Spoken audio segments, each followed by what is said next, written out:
Pemirsa, sangganing penincapan kasus COVID-19, pemerintah pusat mutusang ngelaksanayang pemberlakuan pembatasan kegiatan masyarakat PPKM Darurat Ring Jawa Mewah Bali. Kabupaten Buleleng pinake silih tunggil wewidangan sani ngemargiang kebijakan inucap, nanging Ring Buleleng taler anutin uger-uger ring genah pengubaktian.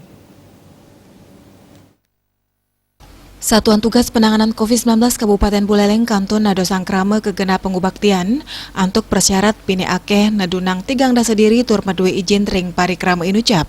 Bupati Buleleng Putu Agus Ratnyana Mausang, wilangan inucap ketetapang sekadi seni kecumpuin ring forum komunikasi pimpinan daerah Kabupaten Buleleng, mangde wenten wilangan jantan indek rame sani side ketedunang ring sejeroneng pemargin pengubaktian kantos bage pengamanan side memargi imbang. Bupati Nugasang risa jeroning pamargin pengubaktian ring Buleleng keselain becek pisan.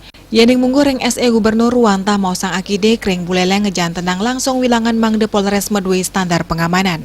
Asa punike taler pai ketandane setate tegap nganuten pewarah nganinian PPKM sanilianan anut ring SE Gubernur nomor siu warse kalitalis likur indek pemberlakuan PPKM. Ugar-ugar inucap ngawet kelaksanayang tanggal 3 kantos kali dase Juli warse kali talis likur, silih tunggil nyanin latarang galah mungkah toko kewatesen wantah kantos kutus wengi. Dan pos ngudi ngayang.